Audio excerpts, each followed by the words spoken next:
Bien, bonjour. Nous allons aujourd'hui faire une séance consacrée en partie à l'Afrique.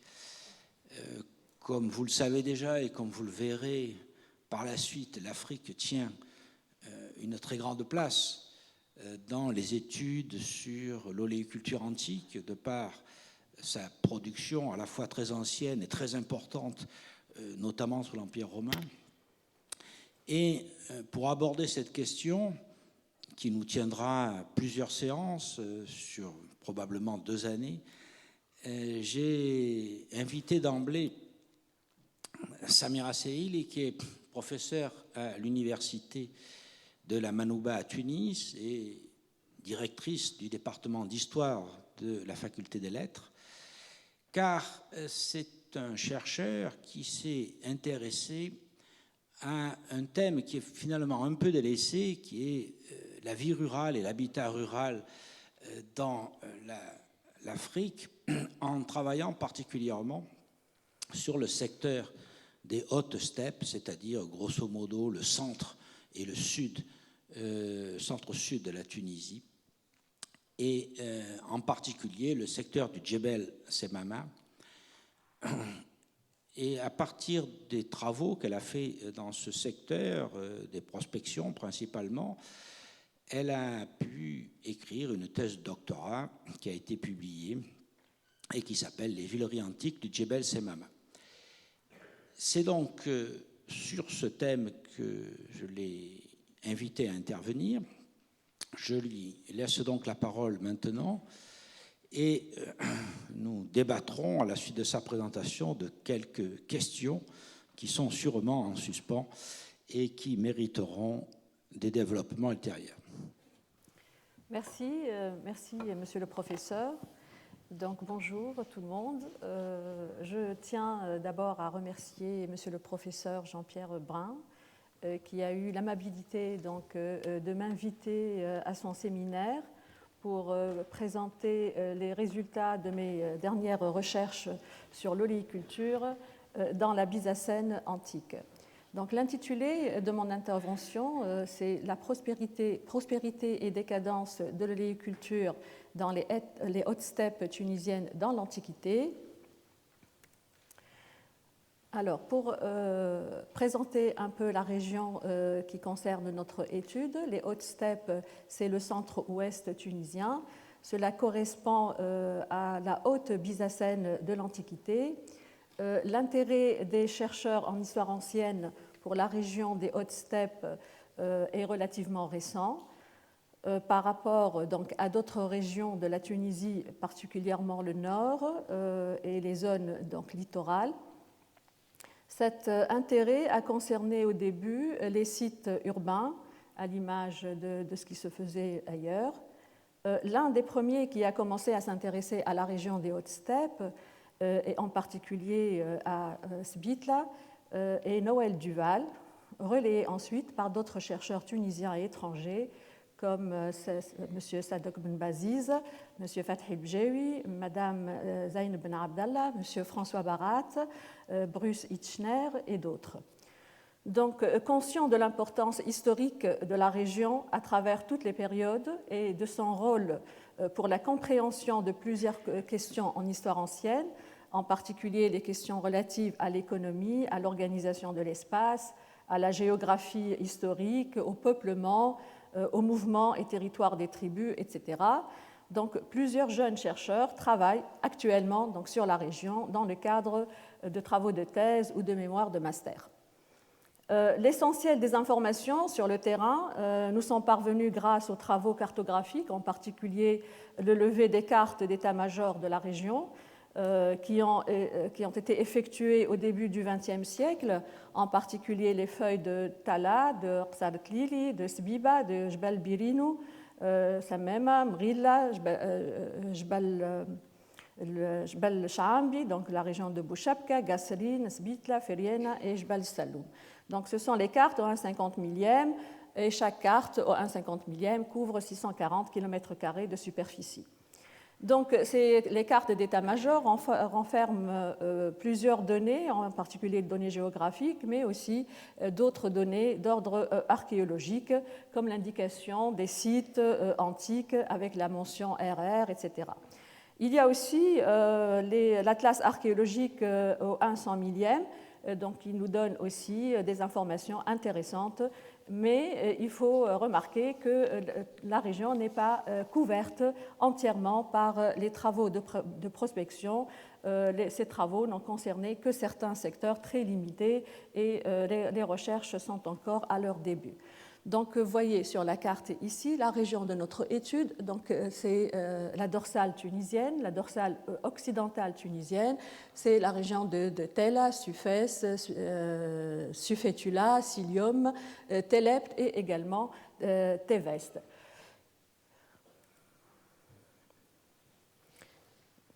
Donc, vous avez ici une carte de localisation de la dorsale occidentale. Donc, cette dorsale s'étend du centre-ouest tunisien jusqu'au nord-est. Donc, la région des hautes steppes, c'est la région qui est comprise entre les lisières de Gafsa au sud. À l'est, nous avons le Kérouané. Et à l'ouest, ça s'étend jusqu'aux frontières tuniso-algériennes, remarquant que la zone autour de Tbessa faisait partie, dans l'Antiquité, faisait partie de la Byzacène antique. Donc, c'est une région qui se caractérise par un relief montagneux, formé par les massifs les plus élevés de la Tunisie, Jbal Shaambi, Jbal Samema, Jbal Saloum, Jbal Birinou, Jbal Tiwisha, etc. Ce sont des montagnes où affleure principalement le calcaire et entre lesquelles s'étendent de vastes plateaux qui sont des anticlinaux. Sur les pentes de ces montagnes, donc vous avez ici le Shaambi, le Samema, le Saloum, le Jbal Tiwisha, le Jbal Birinou et là le Mrila. Donc c'est toute cette région qui constitue la Byzacène occidentale. Et le toit de la Tunisie, c'est ici, à Jbal Shaambi.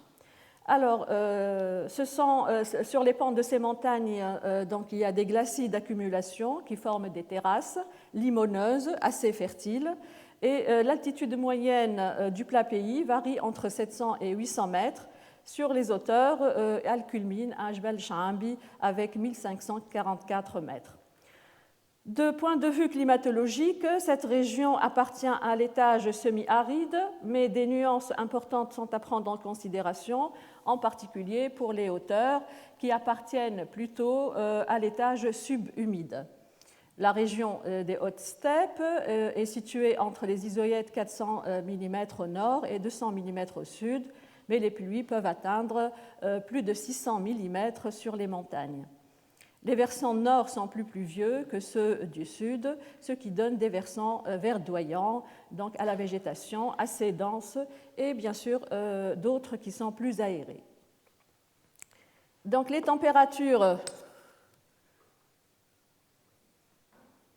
Donc là, vous avez la carte qui représente le secteur de Jbal Samema. C'est la montagne, donc cette feuille qui couvre 640 km² doit son nom à la montagne de Samema, qui domine donc la carte du sud-ouest au nord-est.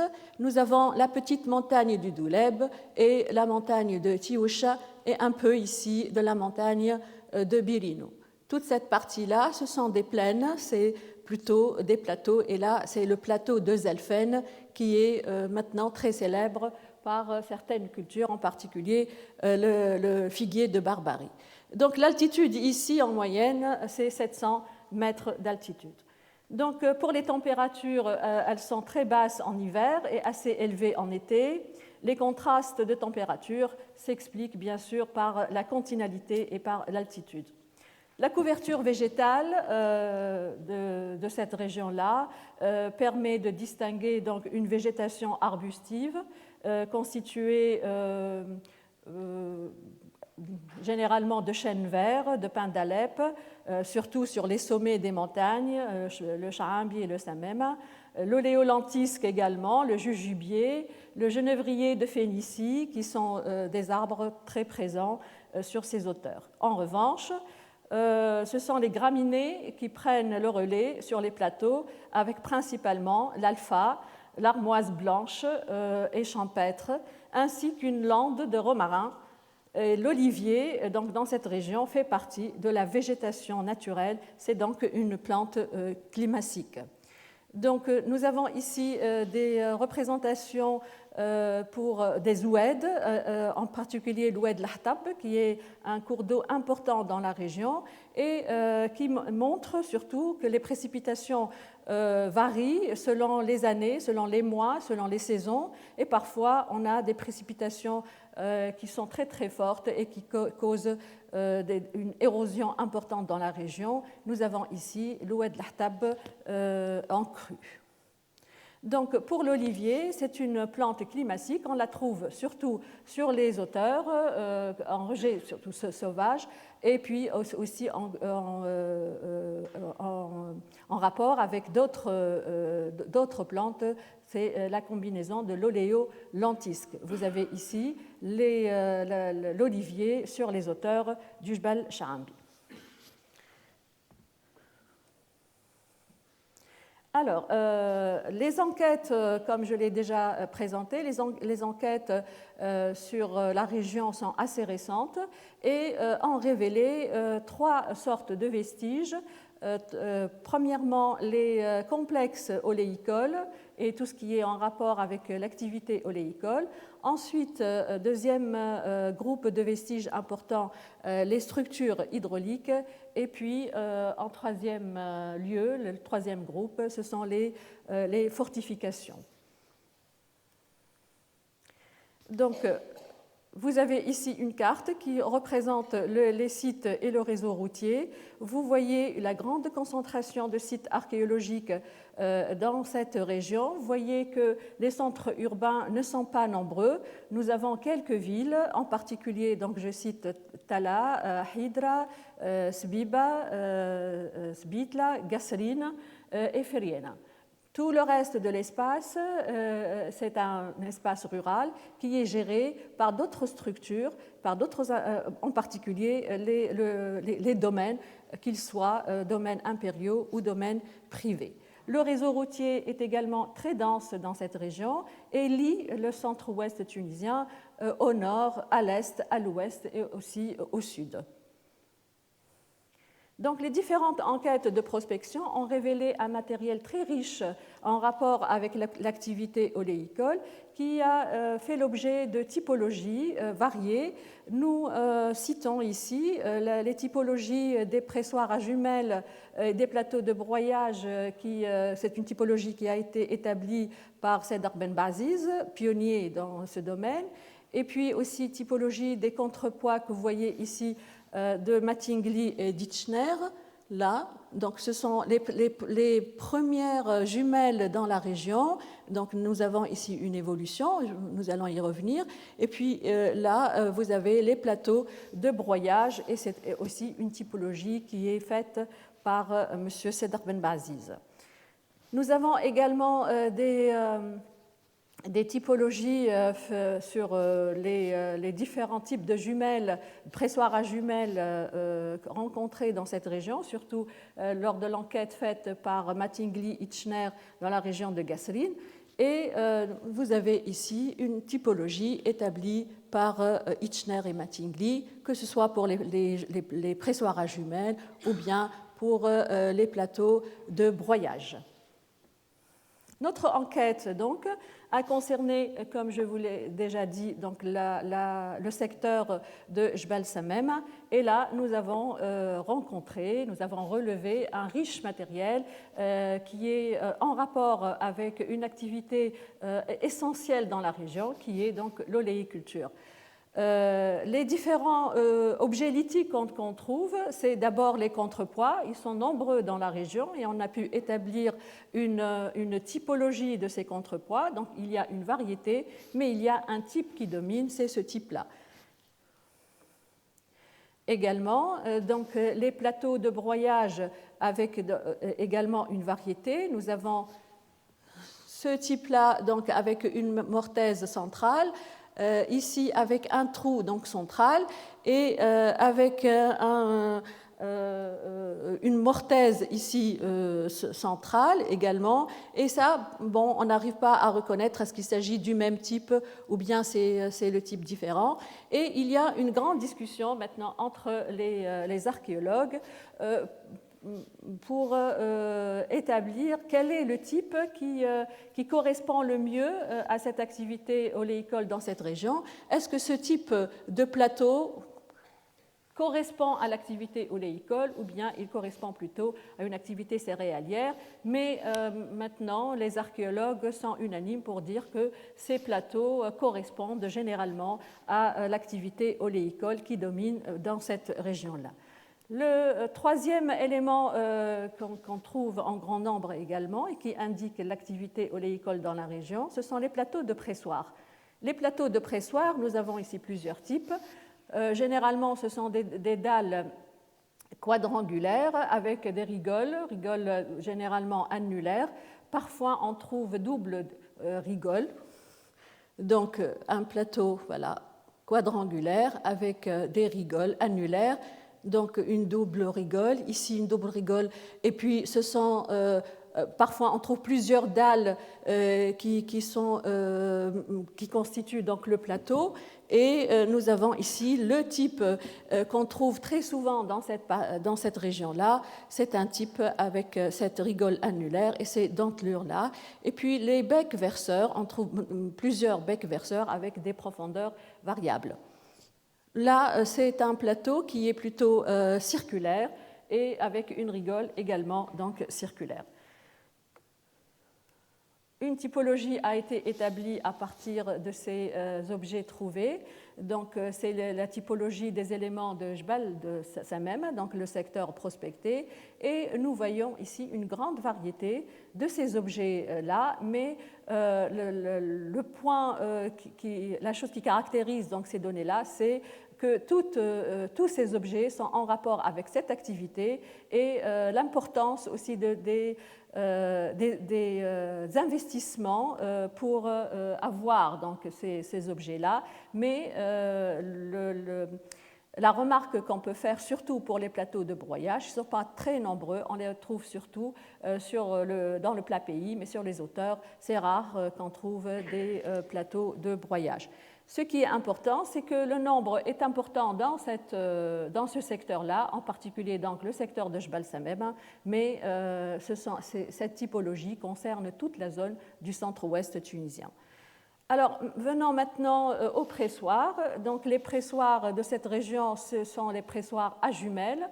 Les jumelles, ça veut dire ces deux blocs verticaux comportant des mortaises ou des trous, donc des mortaises composées de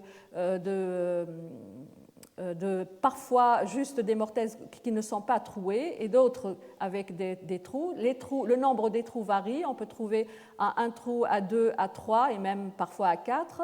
Et ces jumelles-là se trouvent dans un complexe, dans une bâtisse qui est solide et qui est composée généralement de plusieurs pressoirs, pas uniquement un seul pressoir, mais au moins 3. Donc là, ce sont les huileries de Jbal Shambi sur les hauteurs de Jbal Shambi à Hanshir et Talla. Et l'altitude de ce site de Hanshir et Talla, c'est 1350 mètres d'altitude. Donc nous trouvons sur les hauteurs de Shambi des huileries à jumelles avec des mortaises à un trou, généralement à cette altitude-là. Voilà d'autres exemples de ces huileries de Jbal Shambi. Et la typologie donc, que nous avons établie concernant les montants de Jbal Samem. Nous avons donc les montants à un trou, ou bien une seule mortaise, un trou mortaise. Donc il y a une combinaison entre les deux. Et puis il y a le deuxième type, on a appelé le type à un trou le type A. Ensuite, on a le deuxième type qui est à 2 trous au moins. Donc c'est le type B, avec bien sûr des combinaisons. Et puis le type à 3 trous, c'est le type C. Donc ce sont les 3 variétés que l'on trouve dans le secteur de Jbal Samem, mais dans d'autres secteurs, on peut trouver plus que 3 trous, donc 4 trous, mais c'est très rare. Donc voilà les typologies, la typologie des jumelles de Jbal Samem. Nous trouvons des combinaisons entre le type A et le type B. Ce n'est pas généralement, on trouve des jumelles du même type, ou bien les 2 montants appartiennent au A, mais on peut parfois trouver une combinaison entre le A et le B. Donc, des exemples d'huileries de la région. Nous avons ici la grande huilerie de Hanshir Turbkhan, qui est située au piémont nord de Jbal Samem. Vous voyez à l'arrière-fond ici la montagne de Samem. Et là, nous avons le piémont donc nord, et vous avez la grande huilerie de Hanshir Turbkhan, qui est composée de 8 paires de jumelles. Et donc, nous avons ici l'huilerie. Donc, le type de jumelle ici, c'est le type à 1 trou, donc le type A. Et nous avons ici une structure qui est accolée donc à l'huilerie et qui peut correspondre à un entrepôt en rapport avec l'huilerie. Deuxième complexe important de ce secteur, c'est l'huilerie du grand Saltus beguensis, le Hanshir Bgar. Donc le Saltus beguensis nous est connu par une inscription importante, c'est le Senatus que consulte de 138 après Jésus-Christ. L'inscription nous parle de la fondation d'un marché dans la région, et le site révèle la présence d'une grande huilerie à 12 paires de jumelles.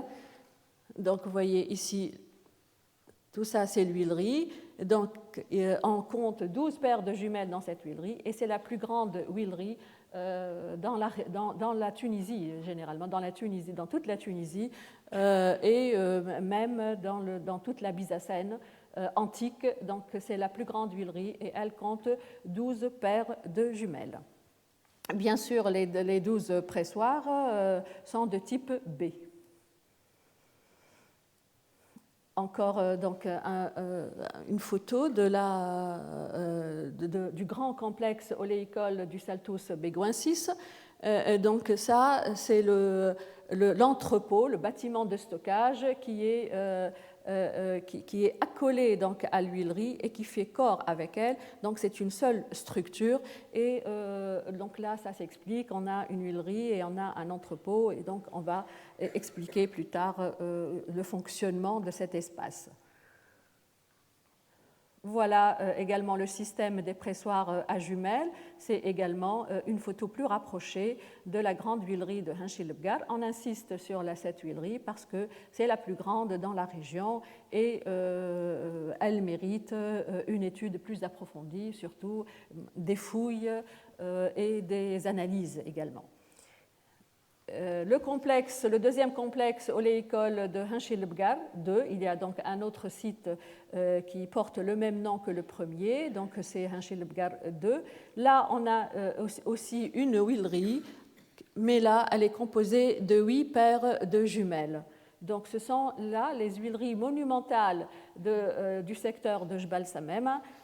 Donc la première grande, c'est celle de Hanshir Bgar 1 avec 12 paires. Là, nous avons Hanshir Bgar 2 avec 8 paires de jumelles. Et puis nous avons celle de Hanshir Turbkhan avec 8 également. Ce sont là les 3 grandes huileries monumentales du secteur du centre-ouest tunisien. Encore une photo de huilerie de Hanshir Bgar 2. Donc vous voyez une batterie donc, constituée de 8 jumelles. Là, c'est le complexe de Hanshir Bgar 2. Ce n'est pas le premier, c'est le second. Mais donc chaque huilerie monumentale est dotée d'un édifice de stockage qui est juste accolé donc, à la structure de l'huilerie.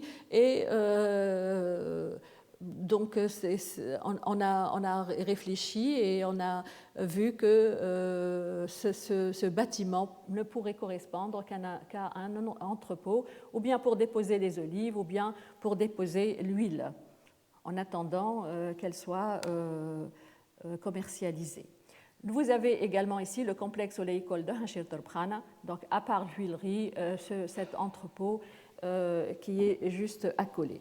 Donc, ça, c'est le premier groupe de vestiges, donc, surtout donc, l'activité oléicole, mais nous avons également les mausolées, un grand nombre de mausolées dans la région. Pourquoi les mausolées?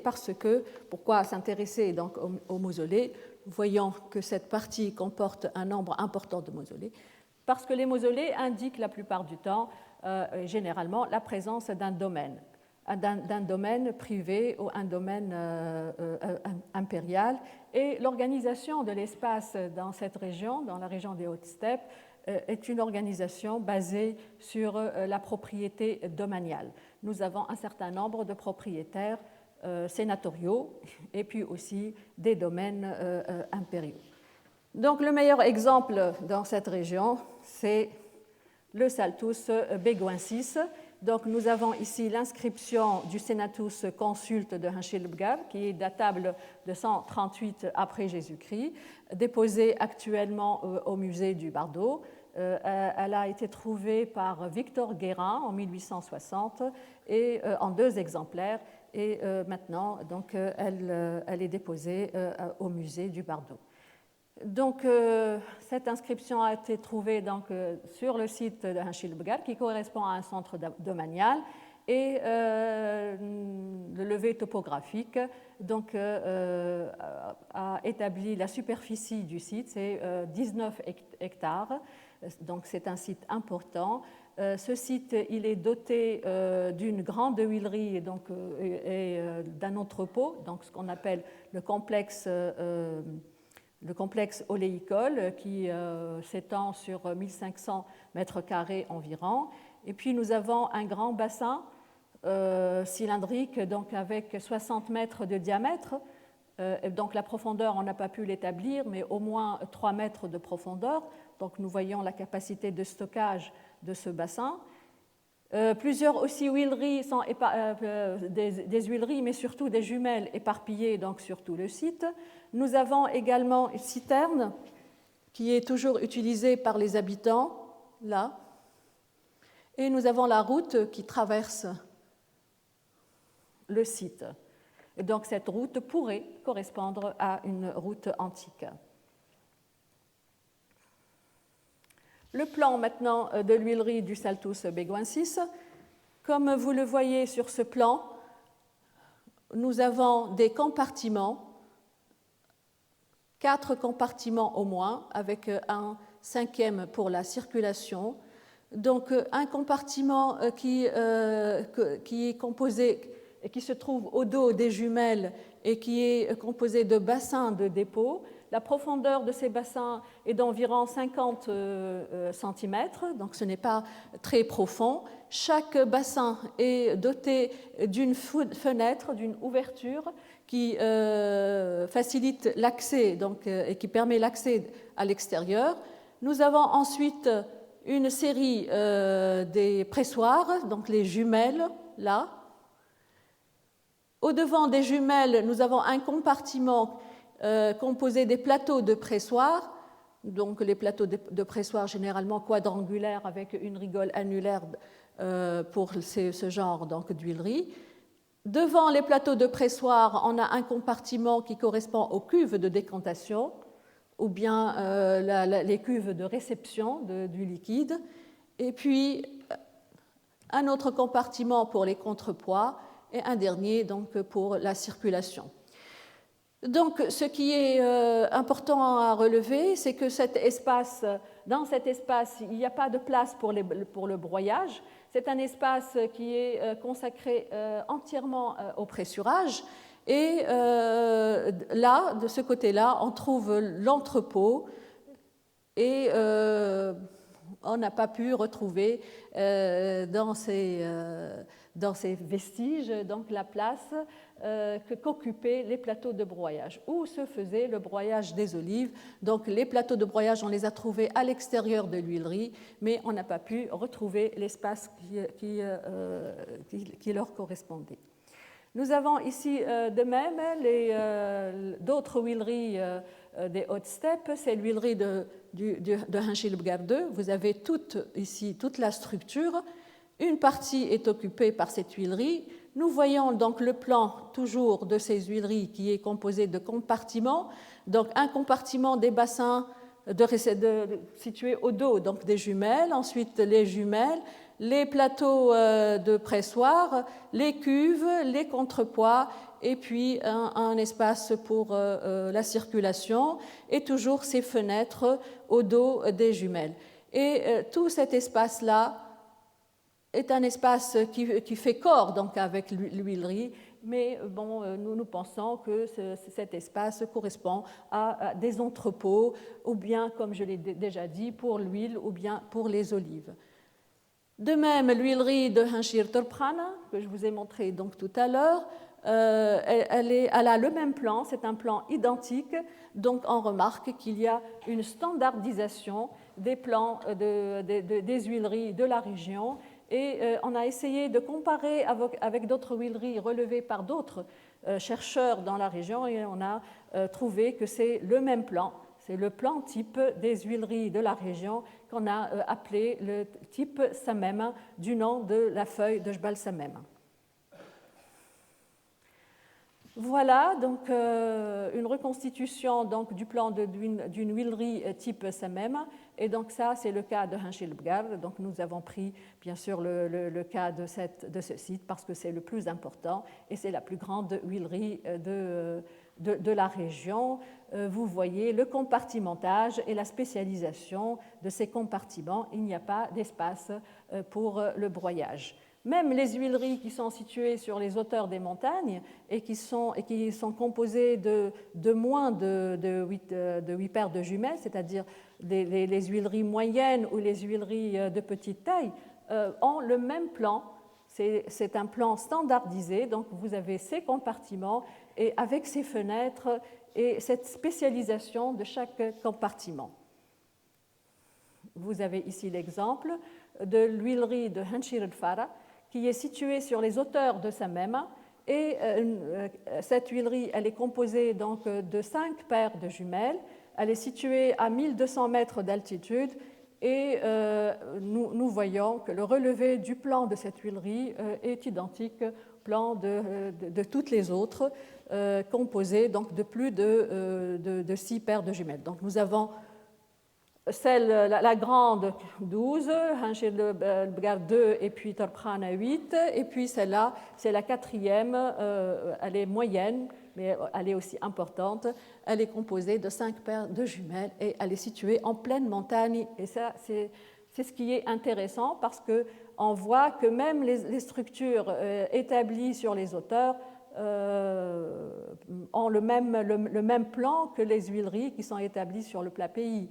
Et puis, il y a une intégration aussi des montagnes dans l'économie qui tourne autour de cette grande activité qui est l'oléiculture.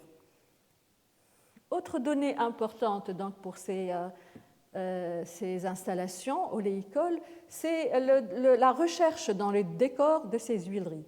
Vous avez ici un canal pour la réception du liquide et pour les cuves, et vous voyez un décor zoomorphe donc à la tête de ce canal, et donc il y a une recherche dans le décor et ce qui traduit les investissements importants faits donc, pour ces installations. Vous voyez donc une photo c'est un autre donc, plateau, et un autre plateau de réception, disons. Donc, et vous avez ici la tête peut-être d'une chouette. On sait que la chouette est en rapport avec l'olivier, avec la déesse Diane. le linteau d'une paire de jumelles avec des rinceaux de vigne et avec des moulures. Et ceci donc montre qu'il y a quand même, peut-être que ces linteaux étaient destinés à un autre édifice, mais toujours est-il que ce genre de linteaux appartiennent à des huileries dans cette région-là. Cela montre donc les investissements dépensés donc, dans ce genre d'installation. D'autres huileries similaires qui existent donc dans la région des Hautes-Steppes, en dehors du secteur de Jbal Samem, est déjà relevée par d'autres chercheurs. C'est l'huilerie de Bir Sgoun à Tbessa. C'est une grande huilerie, comme vous le voyez, et elle est composée de 6 paires de jumelles. Et la structure, elle est imposante parce que donc l'huilerie de Bir Sgoun, elle est l'une des mieux conservées. Et vous voyez donc ici la série des jumelles, 6, et puis vous voyez ces arcs qui, donc selon l'expression de Xel, ce sont des vaisseaux, donc des couloirs spécialisés également. Chaque couloir est spécialisé dans une opération bien déterminée. Et vous voyez l'opus ici. Donc ce sont vraiment de grandes installations qui pouvaient jouer à l'occasion le rôle de fortification même. Une autre huilerie industrielle de la région, c'est celle de Hanshir el-Gousset. Hanshir el-Gousset, c'est le versant ouest du Shaambi aux environs de Feriena, c'est la région de Gasserine. Et vous avez ici une photo qui vous montre les ouvertures situées au dos des jumelles. Ces ouvertures, là, donc vous voyez, on voit par ici donc, les trous correspondant aux paires de jumelles. Donc, ce sont des jumelles à 3 trous. Et cette ouverture fait 1,60 m de hauteur. Donc, c'est une ouverture qui permet à un homme de se dresser ici et de manipuler les olives ou bien de manipuler les grignons ou bien la pâte d'olive. Vous voyez l'opus donc, de cette huilerie, c'est vraiment l'opus quadratum et c'est parfois, donc on a l'impression que ce sont des fortifications beaucoup plus que des installations oléicoles. Une vue à partir d'une fenêtre de l'huilerie de Hanshir el-Gousset. Donc c'est pour montrer la hauteur de cette ouverture. Et aussi, il y a un système de fermeture de ces fenêtres. Voilà donc un schéma qui vous montre l'organisation du travail dans une huilerie type Samem. Donc ici, c'est le compartiment qui correspond au bassin d'entrepôt, donc qui sont déposés au dos des jumelles. Et là, nous avons les ouvertures, donc ces fenêtres. Et puis ici, ce sont les jumelles, les pressoirs à levier.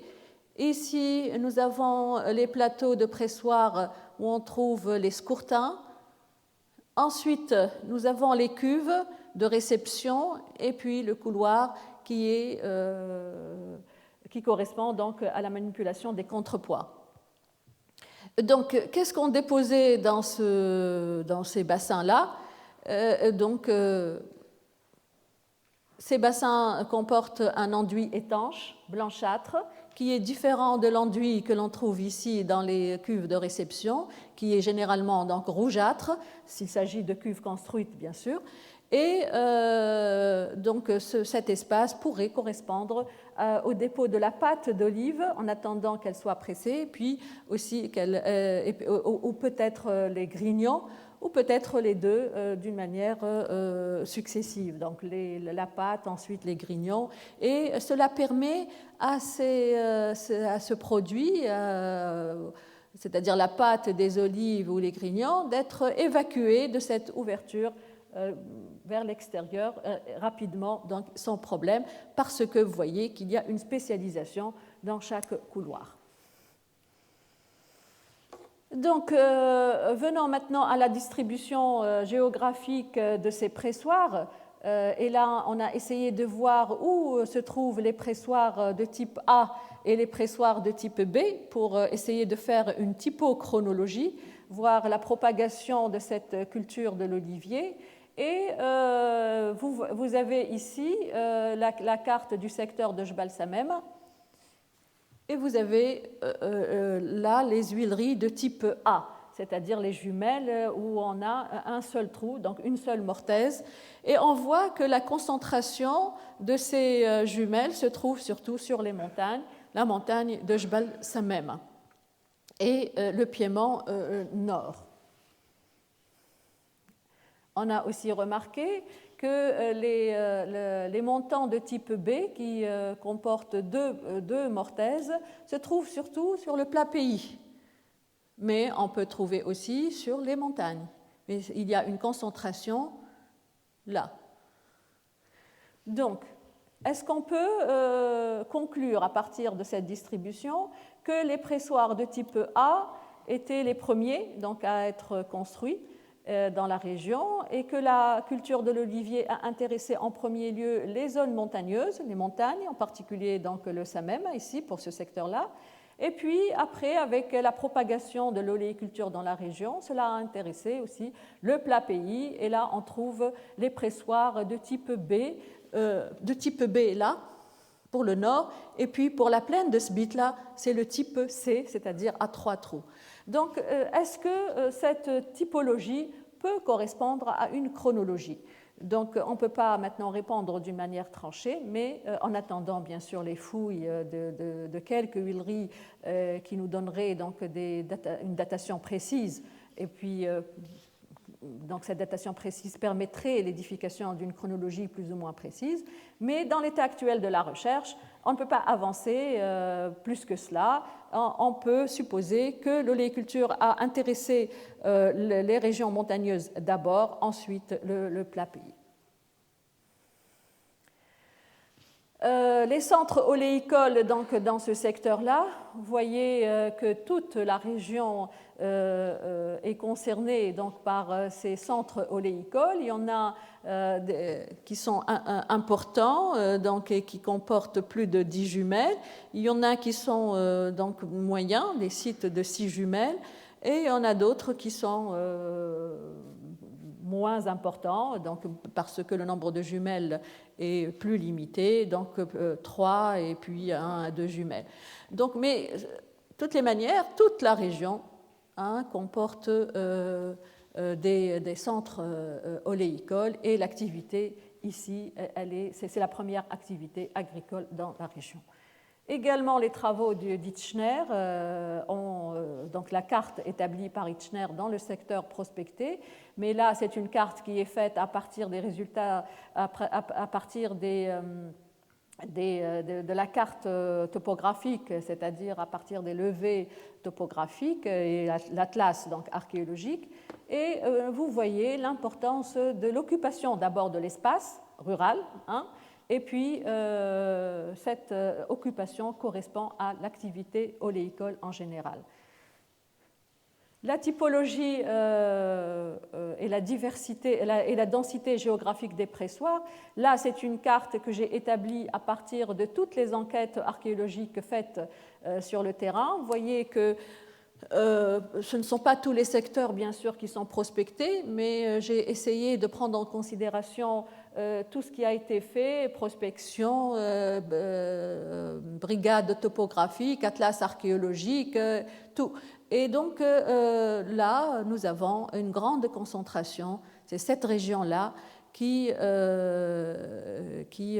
concentre le plus grand nombre d'huileries, et ce sont les huileries de type E3, selon la typologie de M. Jean-Pierre Brun, donc le E3, c'est-à-dire les pressoirs à jumelles. Par contre, le type A3, c'est-à-dire les pressoirs à mortaise, disons, fixe, plus ou moins. Donc là, il y a aussi un débat entre les archéologues. Donc, ce type, le A3, il domine dans les autres régions. Est-ce qu'il y a aussi un lieu de faire une hypothèse et de dire que le A3 il est plus précoce que le type E3. Est-ce qu'il a été introduit avant le type E3? Donc il y a lieu peut-être de le dire parce que justement la propagation de l'oléiculture dans cette région-là date relativement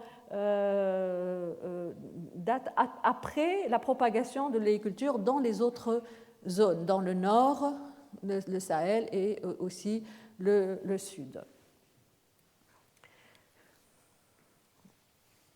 Donc également, donc là, ce sont les zones ou bien les secteurs qui ont été prospectés, donc, et où on a des résultats importants faits à partir d'enquêtes systématiques dans le cadre de la carte archéologique de la Tunisie. Et nous voyons, donc chaque point ici correspond à un site réel sur le terrain, et vous voyez que c'est la zone de l'oléiculture par excellence, et le nombre de pressoirs dans cette région n'existe nulle part ailleurs, bien sûr pour l'Antiquité. Alors, donc là, ce n'est pas l'organisation de Dreyfus, c'est plutôt la datation de ces huileries. Donc, vous voyez, avec le ramassage de la céramique dans les sites prospectés, nous avons trouvé que dans certains sites qui ont un seul niveau d'occupation correspondant à cette activité oléicole, la céramique date de 300 à 500. Et cette datation correspond aux sites qui se trouvent en pleine montagne, parce que dans ces sites, il n'y a qu'un seul niveau, je le répète, un seul niveau d'occupation, c'est le niveau correspondant aux huileries. D'autres, donc, où on trouve, surtout qui correspondent au centre domaniaux, par exemple le site de Hanchir Lebgar, le site de Hanchir Turkhana.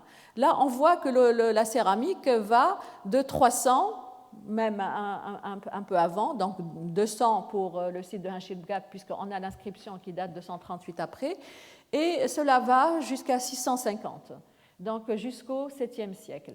Mais rares sont les sites où on trouve de la céramique qui va jusqu'au 7e siècle. Donc la plupart des sites, la céramique est limitée, donc pour la datation, limitée entre une fourchette allant de 300 à 500.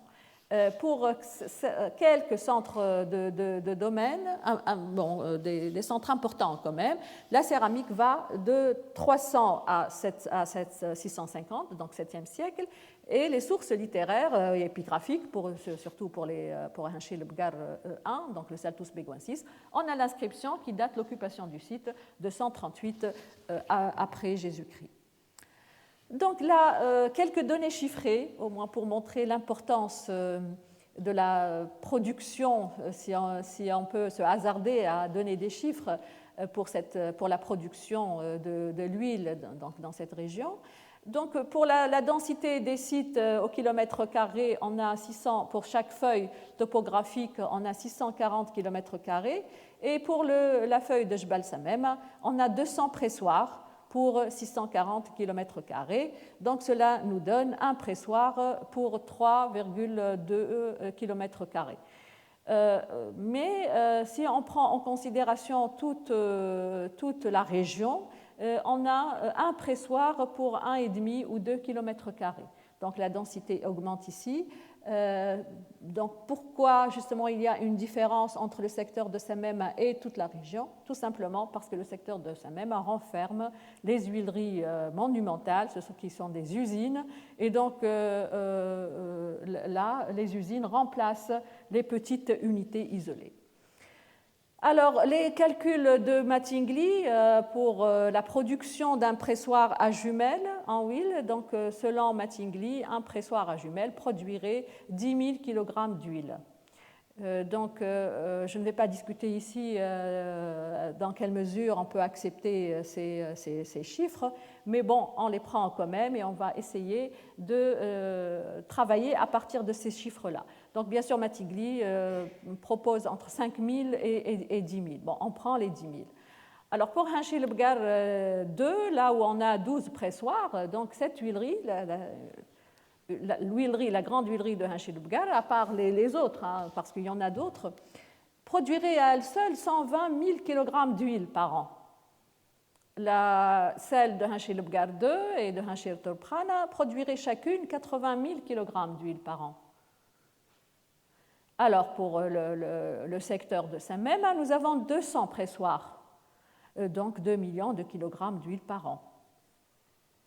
Donc là, c'est une production colossale, importante, très très importante. Et donc, on ne sait pas, est-ce que réellement, parce qu'il y a plusieurs paramètres qui entrent en jeu, et est-ce qu'on n'a pas la même récolte chaque année, les variétés aussi des oliviers, donc la production varie selon les variétés des oliviers, selon de bonnes ou mauvaises récoltes, etc. Donc, il y a plusieurs paramètres.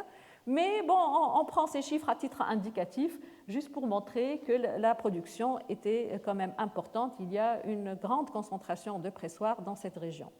Donc, un pressoir desservirait 12 à 25 hectares, et on sait qu'à l'époque romaine tardive, pour être décurion, il fallait posséder 6 hectares et cultiver 6 autres hectares dans un domaine impérial, dans un domaine abaï, donc c'est-à-dire être possesseur. Donc 12 hectares. Donc un pressoir, est-ce qu'on peut dire qu'un pressoir signifie une propriété décurionale? Donc ça, c'est le grand point d'interrogation. Alors, comment expliquer cette grande prospérité de l'oléiculture dans la région des Hautes-Steppes? Pourquoi les Hautes-Steppes en particulier? On sait que l'oléiculture a toujours existé en Tunisie, donc on a des pressoirs et des huileries près de la proto-histoire, donc des huileries qui sont creusées dans la roche, donc des huileries rupestres. Et donc cette activité a toujours existé. Mais elle est particulière dans la zone des Hautes-Steppes. Pourquoi elle est particulière? On a des données donc épigraphiques. On a ce qu'on appelle les grandes inscriptions, qui donnent des avantages importants aux colons, aux paysans colons. Donc ces inscriptions sont l'inscription de Hinchir Metiche, l'inscription de Souk Lechmis, l'inscription de Ain Jmela, de Ain Wasl, et puis aussi il y a eu la découverte de 2 autres inscriptions qui sont des duplicata de Ain Jmela, de l'Adrebliya. Et ces inscriptions qui correspondent à des réglementations agraires concernent deux lois agraires, la Lex Manciana et la Lex Adriana. Ces 2 leges qui datent de la fin du 1er et début 2e siècle donnent des avantages aux colons. L'avantage premier, c'est d'être exempté de payer les impôts durant un certain nombre d'années, surtout pour l'oléiculture et pour les vignobles. Les vignobles, donc pour l'oléiculture, ça va jusqu'à 10 ans. Et puis le droit de posséder la terre, d'avoir le ius possidenti, donc le droit de posséder l'usufruit de la terre, donc on peut le vendre, le droit mancien, on peut le vendre et on peut le léguer à ses enfants. Et puis aussi payer donc, pour les impôts, on ne paye pour les redevances, on paye juste le 1/3 de la récolte. Et donc là, ce sont des avantages énormes donnés aux colons, et ces lois leur donnent donc la possibilité de cultiver les terres en friche. Et ces terres en friche correspondent aux zones non cadastrées, donc les zones accidentées, donc, en particulier donc les montagnes. Mais ces lois datent, comme je l'ai dit déjà, de la fin du 1er siècle, début 2e. Or, la grande expansion de l'oléiculture dans la région des Hautes-Steppes date du 3e siècle. Donc, quand même, il y a un décalage. Donc, il y a d'autres données qui ont contribué pour la propagation de cette culture dans cette région. Il y a le problème de la pression démographique. Il y a aussi le problème de la fiscalité qui s'est durcie à l'époque tardive. Il y a aussi une mise en place d'une infrastructure hydraulique importante qui a permis la propagation et la prospérité de cette activité dans cette région. Donc nous avons relevé dans cette zone des structures hydrauliques de tout type. On a les aqueducs, les citernes, les barrages, le captage des eaux, des puits. Donc là, c'est le puits situé à Hanshir Talla, dans la montagne du Sha'ambi, qui est toujours donc utilisé aujourd'hui. Nous avons les barrages, donc construits généralement en pierre sèche, et c'est pour adoucir l'écoulement des eaux. Vous voyez ici le barrage sur un oued à Jbal Sha'ambi, sur un petit cours d'eau, mais quand même, les cours d'eau, surtout lors des grandes précipitations, jouent le rôle de grands cours d'eau. Les citernes, qui sont importantes donc, en pleine montagne. Les seuils que l'on trouve sur les petits ruisseaux et les plus petits cours d'eau pour ralentir les eaux et pour pallier à l'érosion. Voilà. Là, c'est en pleine montagne de Samem. Nous avons les cultures en terrasse qui permettent le drainage et l'irrigation, entre guillemets, donc, de ces cultures.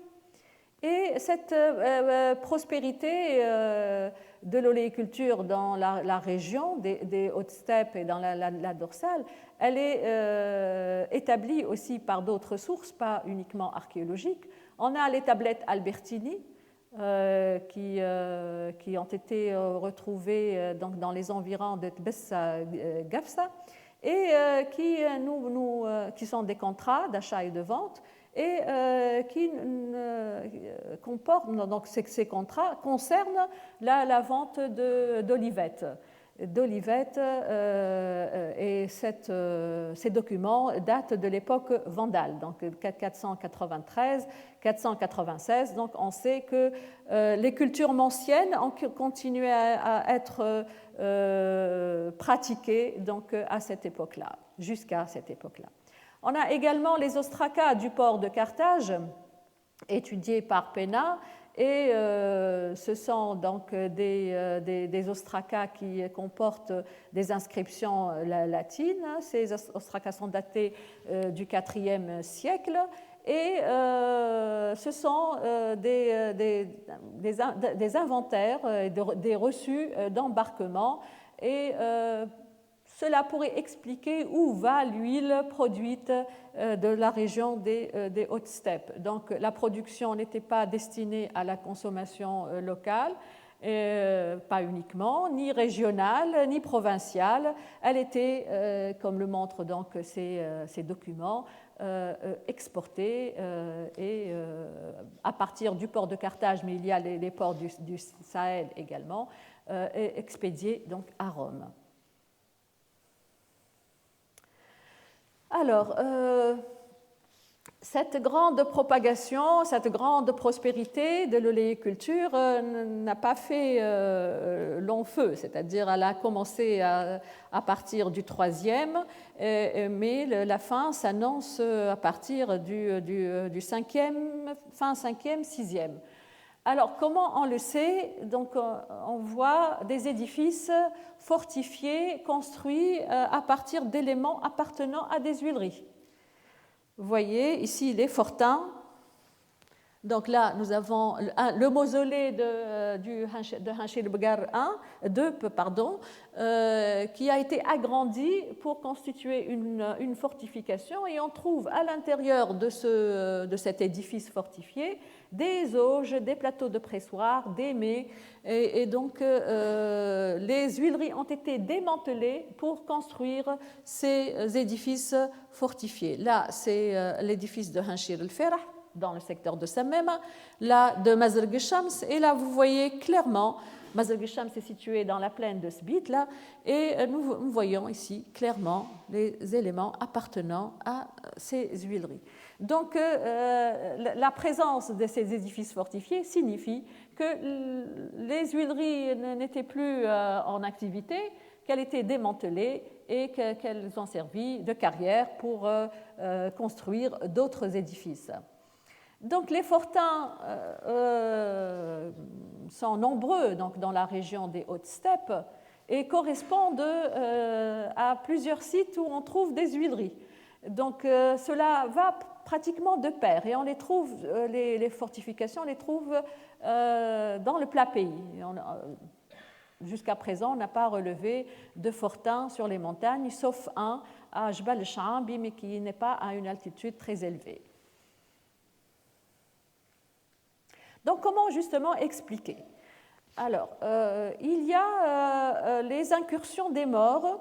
Vous avez ici la carte établie par feu Yves Modérand, et que ça concerne donc la Byzacène d'une manière générale. Et là, nous avons les incursions des morts à la fin du 5e et début 6e siècle. Et peut-être que ces incursions ont joué un rôle dans l'insécurité, et cette insécurité explique le fait que beaucoup d'huileries ont été abandonnées et l'activité aussi a été abandonnée. On trouve également une concentration des huileries dans les sites urbains. Et donc les huileries urbaines signifient ce sont des huileries tardives qui datent du 5e, 6e siècle. Et la migration des huileries des campagnes vers les villes signifie bien sûr la ruralisation des villes, mais surtout qu'il y a un problème dans les campagnes et donc c'est peut-être l'insécurité qui a été à la base de tout ceci. Donc l'huilerie de Sufetula, Sbitla, ici, qui se trouve en pleine rue et qui est constituée à partir d'éléments de remploi. Là, l'huilerie de Tuporbomajus que l'on trouve au Capitole, dans le Capitole. Donc ça veut dire que ces institutions romaines qui ont fait la fierté donc, de ces cités n'étaient plus en vigueur à cette date-là et qu'on a préféré installer des huileries dans ces capitoles qui ne sont plus des capitoles, qui ne jouent plus le rôle de capitole. Alors, la fin aussi de l'occupation, la fin des huileries, la fin de l'agriculture signifie également la fin de l'occupation de cette région-là. Parce que quand on a essayé de voir quels sont les sites où on trouve de la céramique islamique, donc les sites ne sont pas nombreux. Donc il y a une différence énorme entre l'occupation à l'époque antique et l'occupation à l'époque islamique. Donc à partir des enquêtes faites sur le terrain, il y a juste 7% des sites de la région occupés à l'époque islamique.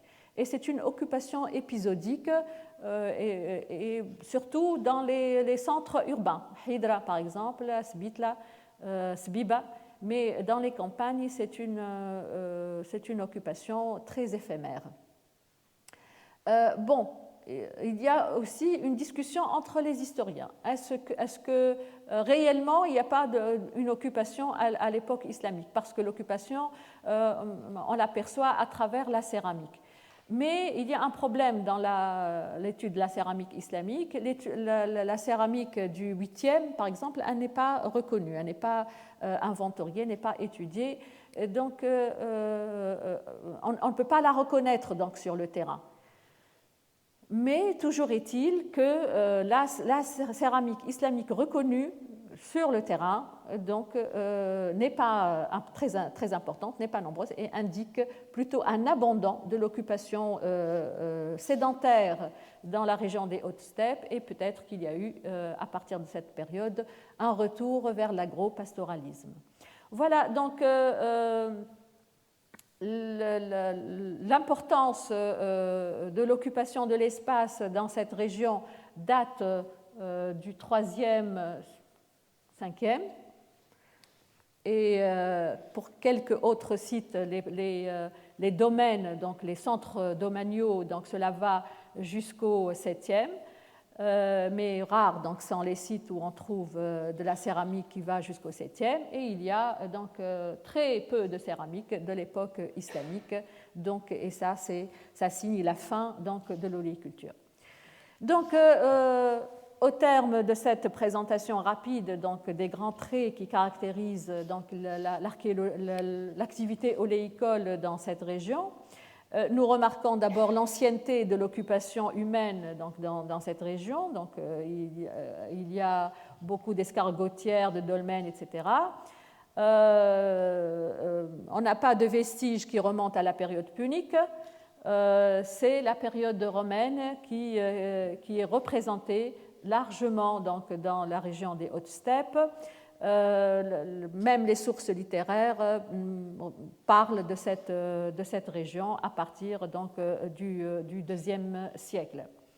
L'archéologie a bien fourni des éléments qui attestent donc, cette occupation à l'époque romaine, donc cela remonte au IIe siècle pour le Senatus que consulte concernant Hanshilbgar I. La nature donc, des structures foncières ici et le grand boom oléicole ont été à l'origine de la richesse et de la prospérité de la région des Hautes-Steppes, mais malgré l'avancée réelle de nos connaissances sur cette région ces dernières années, beaucoup de questions restent encore à étudier et à approfondir en se basant sur des recherches pluridisciplinaires et en particulier le monde rural. Merci de votre attention.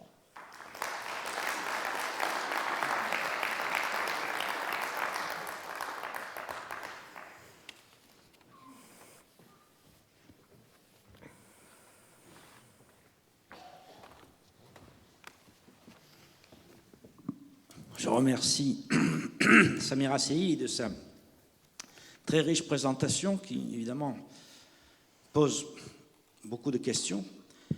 Je voudrais d'entrée faire une remarque en ce qui concerne la chronologie, qui, évidemment, est difficile à fixer, et nous allons voir pourquoi. Car on manque de fouilles, réellement, et donc une grande précision chronologique. Mais je me suis demandé en l'écoutant si l'idée qu'on ait d'abord colonisé les montagnes, que l'oléiculture ait d'abord colonisé les montagnes puis les plaines, ne doit peut-être pas être revue, ou en tout cas questionnée. En ce qui me concerne, ça me paraît assez improbable. Et là, en fait, c'est juste une hypothèse, car on se base sur l'hypothèse qu'un certain type de pressoir précéderait l'autre, mais ça, c'est encore à démontrer. Ça me paraît assez improbable parce que je crois que l'investissement dans l'agriculture, on a vu que ces investissements sont massifs,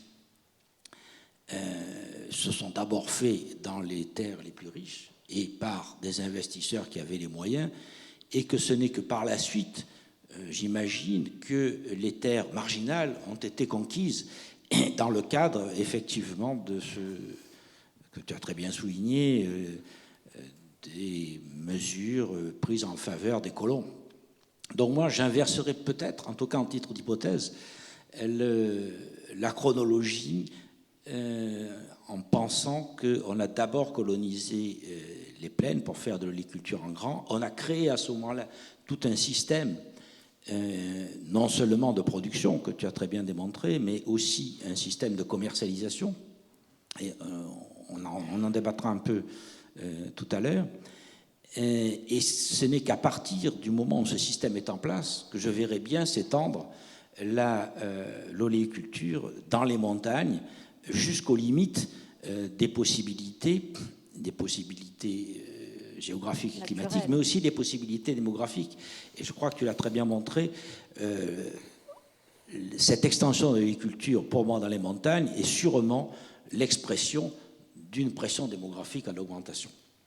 Ce qui nous amène d'ailleurs, ce n'était pas tout à fait ce que je voulais dire d'emblée, mais à tes dernières conclusions, la faim est peut-être aussi liée à une baisse de la démographie. Alors, il y a évidemment les problèmes sécuritaires qui sont extrêmement bien démontrés, à mon avis, par la construction de ces fortins d'un côté et le rapatriement, si j'ose dire, des huileries à l'intérieur des villes, c'est-à-dire à l'intérieur des remparts.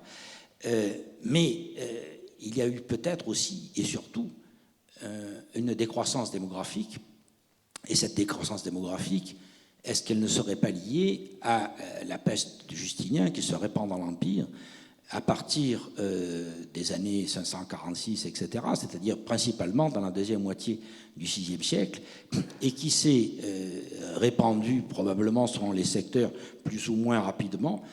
Moi, je verrais bien, peut-être à titre d'hypothèse, mettre en relation cette fin de la grande oliculture dans ce secteur avec les effets d'une épidémie qui abaisse la densité démographique et donc en quelque sorte permet des invasions des morts aussi.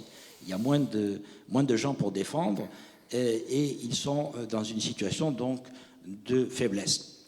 Donc je crois qu'il y a plusieurs éléments qui demanderaient à être peut-être revus, en tout cas discutés. Mais ça nous amène effectivement à une question fondamentale au stade où vous en êtes de vos recherches et qui ont énormément progressé sur le terrain grâce aux prospections. Et ce problème, c'est justement la datation précise de la construction des Tuileries. Car nous sommes des historiens et nous avons besoin de dates pour replacer les phénomènes dans l'histoire générale. Ce qu'on peut voir à partir des prospections, c'est surtout une occupation au IVe et Ve siècle, comme tu l'as bien montré. Mais qu'est-ce que ça nous dit sur la construction elle-même? Si les Tuileries sont occupées à partir du IVe siècle, mais qu'est-ce que c'est le IVe siècle? Est-ce que c'est le début? Est-ce que c'est le milieu?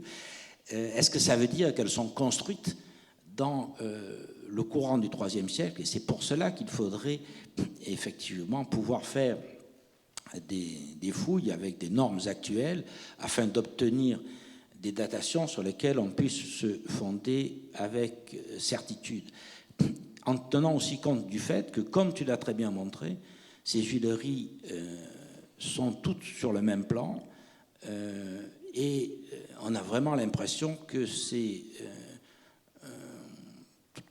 là aussi tout un système avec probablement des architectes qui savaient faire ce genre de choses.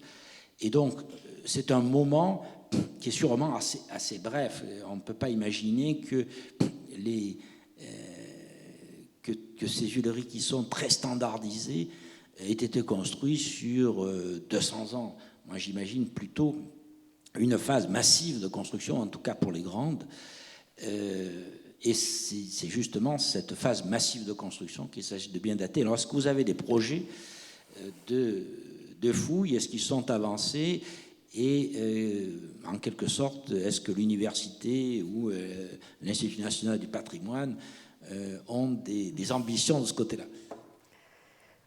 Oui, on a des ambitions, bien sûr. On comptait fouiller d'ailleurs l'huilerie de Hinchilbgar 1, c'est celle du Saltus Beguensis. On a présenté un projet à l'INP et c'était en cours. Et puis tout d'un coup, il y a eu donc la révolution de 2011 et tout s'est arrêté. Et on compte reprendre peut-être prochainement. Parce que réellement, on n'a pas une datation précise de ces grandes installations. Aucune huilerie de la région n'a été fouillée. Donc, ce sont les résultats d'enquêtes de prospection, de ramassage de la céramique. On a trouvé donc des montants de jumelles qui sont creusés dans des stèles ADMS, donc c'est postérieur au IIIe siècle. L'installation de la grande huilerie de Hinchilbgar 1 s'est installée donc sur une nécropole datable du début du IIIe siècle. Donc tous ces éléments militent en faveur d'une datation tardive, donc fin IIIe siècle. Mais on n'a pas fait de fouilles pour donner une datation précise basée sur une stratigraphie. Voilà. Donc bien sûr, on espère, mais... Donc en fait, la présence de la nécropole à Hinchilbgar, oui, que vous pensez être passé sous l'huilerie, prouve que la grande huilerie, en tout cas, n'est pas construite au IIe siècle, où on aurait pu penser qu'avec l'inscription, on a un investissement massif, etc. Mais est-ce que ça ne veut pas dire qu'il n'y avait pas, puisqu'il y a une nécropole, c'est-à-dire qu'il y a quand même des gens qui travaillent, est-ce qu'il n'y a pas eu des installations plus précoces qui ont été démantelées pour laisser la place à la grande huilerie? pour la région des Hautes-Steppes, toute la région. Hein. Il n'y a pas le système de pressoir, c'est le système E3. Donc il n'y a pas le système A3 qui se situe un peu au nord de la région des Hautes-Steppes. C'est le hôtel. C'est la zone de transition. Mais pour les Hautes-Steppes, c'est le système E3. Et c'est un système qui est standardisé, disons, pour le pressurage et aussi pour le plan des huileries. Donc, alors, pour le IIe siècle, on a juste l'inscription du Saltus Beguensis, donc 138. Mais même pour la céramique, on n'a pas trouvé de la céramique qui date du IIe siècle. En plus, nous avons la grande inscription du mausolée de Gasserine. Ce poème-là, et qui parle par exemple de la viticulture, mais qui ne parle pas de l'oléiculture. Ce poème est datable du 1er siècle. Donc tout ça signifie que l'installation de ces huileries ne peut dater que à partir donc de la fin du IIIe. Tous les éléments militent en faveur de ça, mais bon, on attend. Oui, la possibilité d'effectuer des fouilles. Quelque chose d'un peu plus complexe. Et alors, mais qu'est-ce que faisaient les gens avant alors, principalement de la cériculture, tu penses, dans ce secteur ? Oui, je pense que c'était la céréaliculture. Moi, je penche à dire que l'oléiculture a concerné premièrement les montagnes. Pourquoi ? Parce que le plat pays était voué à la céréaliculture. Et on a vu même aujourd'hui, le plat pays, on trouve dans le plat pays la céréaliculture et en particulier l'orge. Donc, c'est pour ça que je penche plutôt vers... Oui, je comprends bien, mais les deux ne sont pas incompatibles. On peut très bien avoir des oliveraies avec des cultures intercalaires assez importantes de blé au milieu. Oui, bien sûr. Oui. Mais il y a aussi les terres qui étaient en friche. Hein. Les terres qui étaient en friche, les successives, ce sont les terres non cadastrées et accidentées. Donc... Bon, l'avenir nous départagera. Et qu'est-ce qu'on sait justement des propriétaires de ces grandes huileries ? Est-ce qu'on a des inscriptions qui nous permettraient de savoir s'il s'agit d'une part de propriété impériale ou d'autre part de notables locaux ? Est-ce qu'on a une idée là-dessus, à partir notamment des mausolées ? Oui, alors pour les mausolées, on n'a pas d'inscription la plupart du temps dans les mausolées. Le nombre des mausolées est important, mais bon, ils ne comportent pas tous une inscription. Il y a le mausolée de Postumia Matronilla dans la région de Feriena. Et donc, à côté du mausolée, il y a une huilerie. Donc, c'est une dame originaire donc, de la région qui gérait elle-même ses biens. On a également dans la zone de Tella le Saltus Massipianus, mais le Saltus Massipianus, ce n'est pas un domaine voué à l'oléiculture, il est plutôt un domaine céréalier, donc c'est un domaine impérial. Nous avons l'inscription du Senatus Consult, donc qui nous donne le nom du propriétaire du Saltus Beguensis, Lucilius Africanus, et donc qui a fondé le marché à Hinchilebgar qui se tient 2 fois par mois. Mais c'est tout, hein. On n'a pas beaucoup de documents. Et puis on a aussi le mausolée de Gasserine. Mais le mausolée de Gasserine, il est quand même datable du 1er siècle. Donc ce n'est pas encore la période de la grande activité de l'oléiculture. Pour le site de Hinchilebgar, on a des bornes de délimitation où figurent les initiales de noms de propriétaires, peut-être, hein, on ne sait pas, Anicius Faustus, par exemple. Donc, on imagine que le site de Hinchilebgar a été partagé après la mort du premier propriétaire, Lucilius Africanus. On a d'autres propriétaires, comme Anicius Faustus, qui était légat donc, de la 3e Légion Auguste. Et puis un autre qui porte les initiales CMP, peut-être un Memii de la région de Gictis.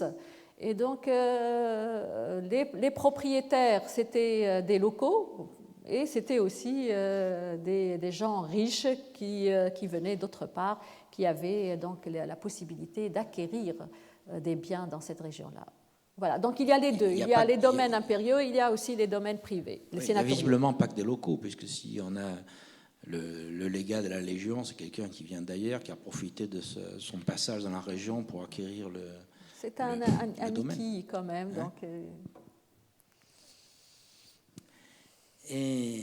Et donc, une autre question qui se pose aussi, c'est la relation entre les huileries elles-mêmes et les oliviers. Est-ce que vous avez pu réaliser des études botaniques sur à la fois les oliviers qui sont encore présents dans la région, et on a vu ceux dans la montagne, qui sont probablement les descendants des oliviers qui étaient cultivés à l'époque romaine. Et est-ce que, par exemple, on a pu faire des travaux sur la relation qu'il y a entre ces oliviers-là et d'éventuels noyaux qui auraient été trouvés dans les fouilles, non pas dans les fouilles d'huileries puisqu'il n'y en a pas eu, mais au moins dans les fouilles récentes des villes de la région, je pense à Hydra par exemple, ou Altibouros. Est-ce que c'est quelque chose qui a été fait? Est-ce que c'est envisagé? Est-ce que c'est envisageable? C'est envisageable, mais ça n'a pas été fait. Donc on n'a pas, parce que justement l'intérêt porté aux campagnes, il est très récent. Hein. Donc on s'est intéressé plutôt aux cités, aux centres urbains. Et puis les études se sont limitées jusqu'à présent à des enquêtes de prospection. Donc ni fouilles, ni analyse, donc tout ça, ce sont des projets. Et on espère. Mais bon, alors pour la montagne de Saint-Même, on a trouvé quand même des traces des trous de plantation. Mais pour les noyaux et pour les analyses, tout ça, on n'a rien trouvé. Et on a pu établir l'écart entre les arbres. Donc c'est à environ 7 mètres, 8 mètres. C'est tout, mais on ne peut pas avancer d'autres données. Bien, ben nous attendrons que vous fassiez enfin ces fouilles qui sont limitées par le fait que la région est un peu difficile du point de vue de la sécurité. Sûr, on attend que les choses se tassent un peu dans la région parce que les montagnes actuellement sont inaccessibles. On ne peut plus accéder ni à Charambi, ni à Sammema, ni à Mrila. Toutes les montagnes maintenant sont condamnées. Reste le plat pays, et encore, le plat pays, ça dépend. Parce que justement, ces grandes huileries sont accolées aux montagnes, se trouvent au piémont. Donc, comme la grande de Hanshilbgar 1, ou celle de Torprana, ou celle de Hanshilbgar 2. Donc, toutes ces huileries se situent dans une région qui est maintenant une région chaude, disons. Mais puisqu'on a perdu un peu le contrôle sur ces régions-là, est-ce que ça veut dire que celles-ci sont aussi menacées de destruction par, disons, les populations locales à la recherche de trésors éventuellement? Bon, la recherche des trésors, elle existe toujours, oui. Donc à chaque fois qu'on visite un site, les occupants croient qu'on cherche des trésors. Mais donc ça, c'est omniprésent dans Mais l'Institut d'archéologie essaye quand même de remédier à ce problème-là en surveillant quelques sites importants. Voilà. Bon. Mais on ne peut pas tout contrôler. Oui, non, j'imagine que... Enfin, moi, j'ai bien vu ce qui se passe en Égypte. C'est extrêmement difficile lorsqu'on est dans des zones comme ça, marginales et loin des centres urbains, de contrôler la situation. En plus, la majorité des sites dans cette région sont des sites ruraux. Il n'y a que quelques villes. Donc, et il y a quand même des centaines de sites ruraux et c'est difficile de pouvoir surveiller tous ces sites-là. Et alors, justement, je me posais la question de savoir comment est-ce qu'on transportait l'huile elle-même depuis ces huileries jusque dans les villes et surtout vers les ports, puisque le débouché principal, c'est quand même l'exportation, et notamment l'exportation vers Rome. Alors, on sait qu'on transportait principalement l'huile dans des outres, à dos d'âne et aussi à dos de chameau. Mais j'ai vu la densité des routes. Est-ce qu'on ne peut pas penser qu'il y avait aussi une partie de cette huile qui était transportée depuis les huileries jusque vers les ateliers de potiers qui faisaient des amphores dans la région de Tisrus d'un côté et sur la côte de l'autre, avec des chariots qui aurait transporté de grandes outres cousues ensemble, un peu du type QLI, comme on les voit pour le vin. Et lorsqu'on regarde les ostracas de Carthage, on voit qu'il y a au moins une catégorie d'ascopas qui sont susceptibles de contenir 504 livres d'huile, donc quand même quelque chose qui est assez gros, ça fait à peu près 160 kilos. Et donc, on pourrait imaginer, et ça dépasse évidemment la charge qu'on peut mettre sur un seul animal, donc plutôt un transport par chariot.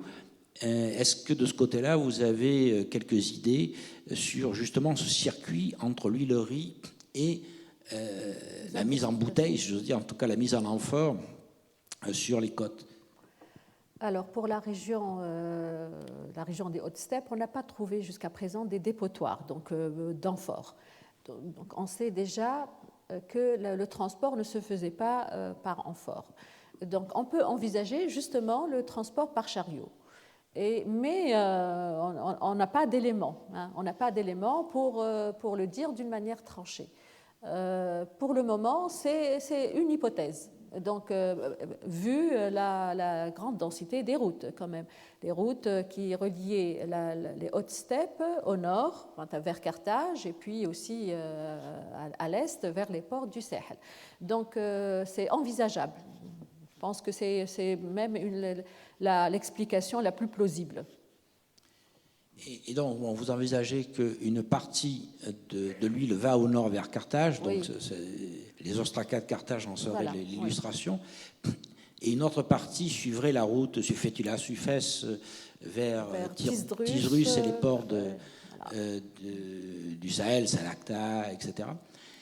Est-ce qu'il y a un rapport entre la montée de l'oléiculture et donc les revenus que cela procure, certainement, notamment à travers l'exportation, et la richesse des villes? Prenons l'exemple des Tisdrus, par exemple. Est-ce que l'apogée des Tisdrus correspond-elle à l'apogée de l'oléiculture, ou est-ce qu'il y a un décalage? C'est quand même une question importante, je crois.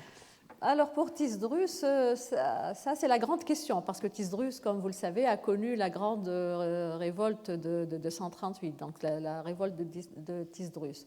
Les recherches sur l'urbanisme donc de la ville, et tout récemment il y a eu la soutenance d'une thèse sur le décor architectonique donc de la ville, et les résultats ont montré que le grand essor de la ville de Tisdrus date du Haut-Empire. Donc la période tardive n'est pas vraiment très riche pour Tisdrus, donc c'est-à-dire à partir de la deuxième moitié du IIIe siècle, on n'a plus ce décor fastueux, le marbre et tout ça. Donc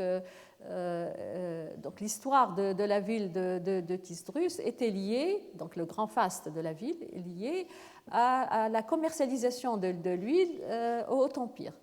Donc, mais après la révolte donc, de Tisdrus, le pouvoir, disons, de l'huile est passé entre les mains du centre-ouest et les villes du centre-ouest, notamment Sbitla, à mon avis.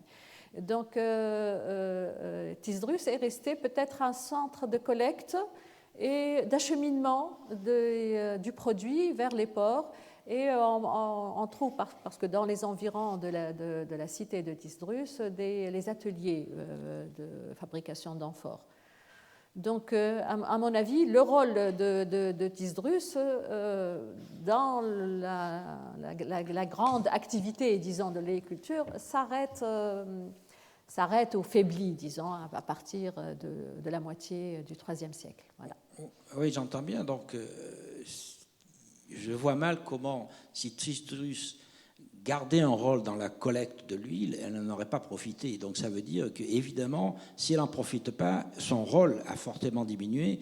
Et à ce moment-là, on verrait plutôt d'un côté Sbeikla, nous sommes d'accord, Sufetula, mais aussi peut-être directement les ports de la côte. Est-ce que là, de ce côté-là, on a disons, un gros développement à l'époque du boom de l'agriculture dans l'intérieur?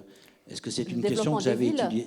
Non, sur Sufetula, je suis d'accord, mais des ports de la côte à Drumet, etc. Est-ce que... Oui, les ports de la côte ont continué à fonctionner à l'époque tardive. Et donc on voit la richesse à ce moment-là, sous forme de grandes villas avec mosaïques, de basiliques chrétiennes, etc.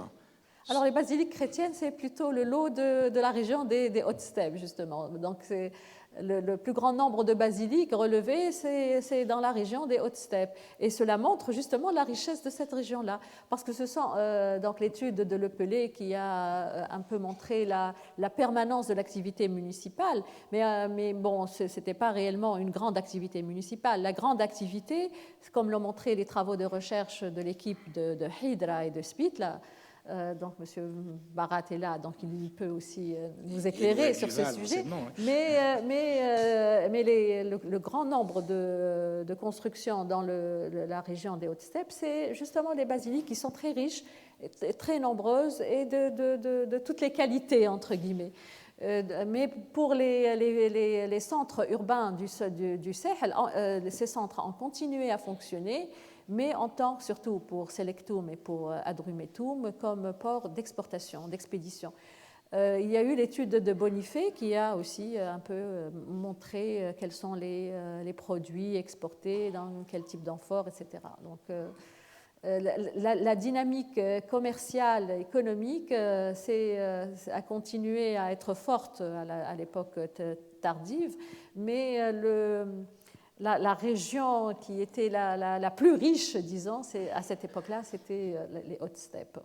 Et donc toutes les autres, les villes du Sahel bénéficiaient justement de la grande richesse de ces zones du centre-ouest.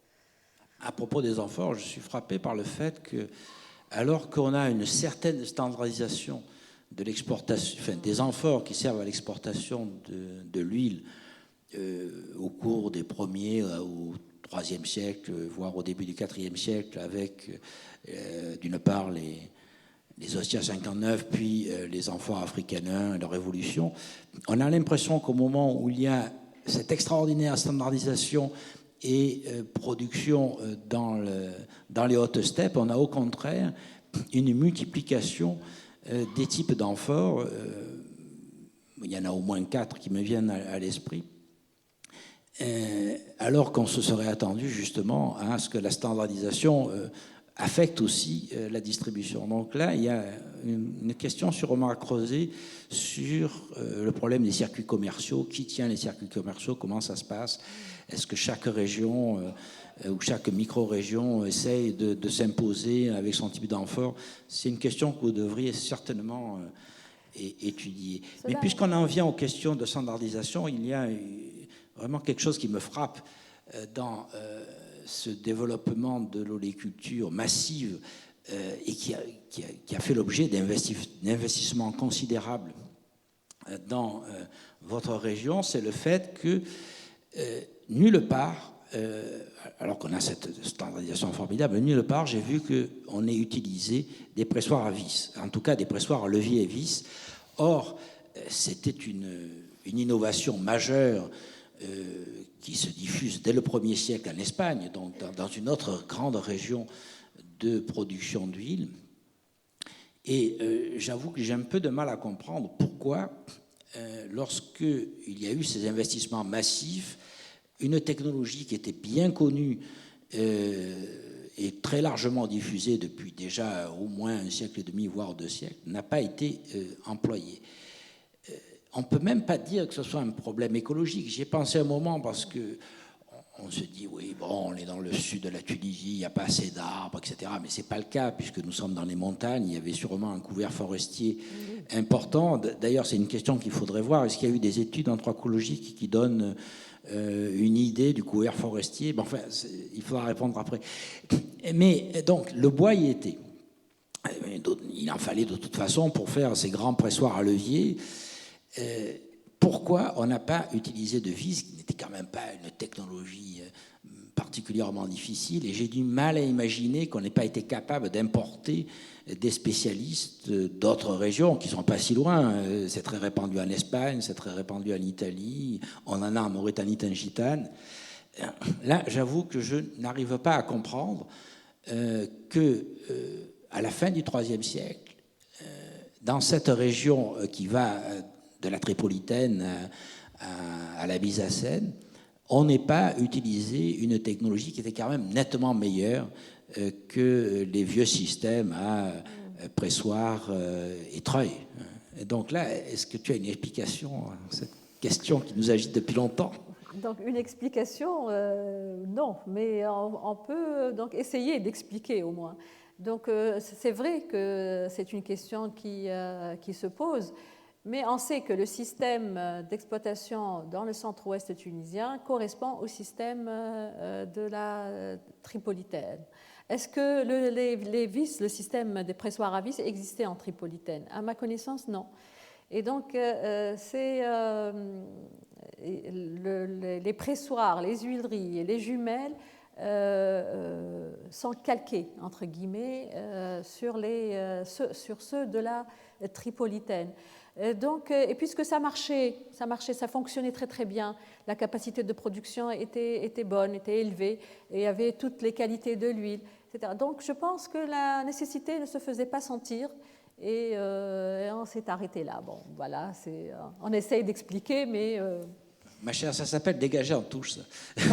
Ça veut dire, bon, on va repousser le problème. Il faut chercher le problème en Tripolitaine. En Tripolitaine, mais où la question se pose de la même façon. Oui, bon, là, et donc, les spécialistes de la Tripolitaine. En fait, là, on essaye de répondre à la question du pourquoi par le comment. J'avoue que je ne suis pas satisfait et qu'il va falloir qu'on essaye de comprendre cette particularité. Peut-être aussi un problème de datation, on ne sait pas. Justement, nous sommes à une époque relativement tardive, donc la question de la datation ne devrait pas se poser. Bon, bref, c'est une question qui doit avoir une réponse, mais j'en ai pas, j'ai pas de bonne explication dans la mesure où il n'y a pas de raison écologique pour qu'on ait employé uniquement des systèmes à treuil.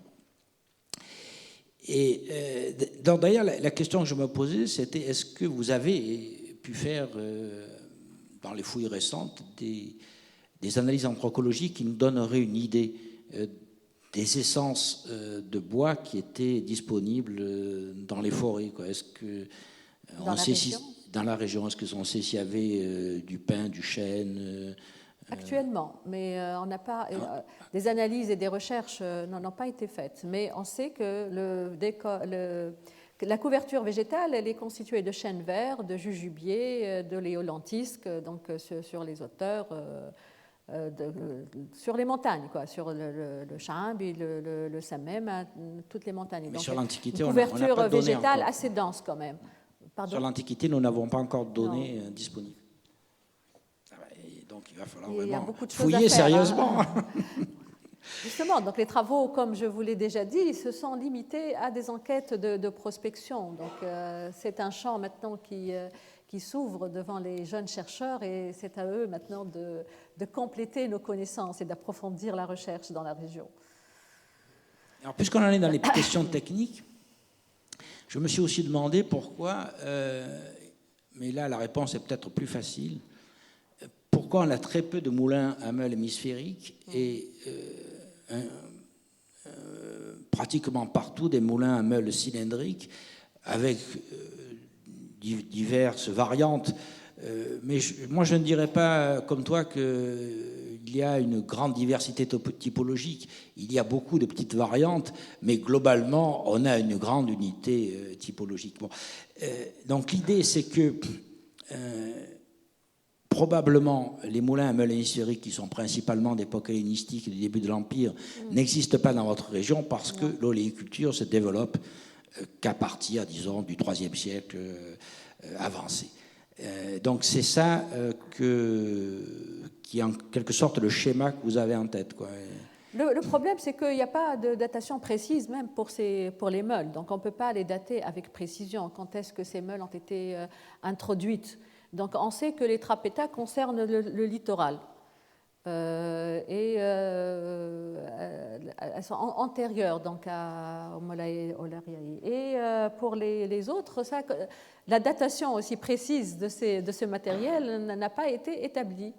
Mais on sait que pour la région des hautes steppes et surtout les zones de l'intérieur, de l'ouest d'une manière générale, c'est le deuxième type qui domine. On n'a pas de trapeta sauf on a trouvé dans la région d'Altiburos un trapetum, donc tout récemment. Donc ça voudrait peut-être dire que dans ce secteur-là, il y aurait peut-être un développement un peu plus précoce éventuellement.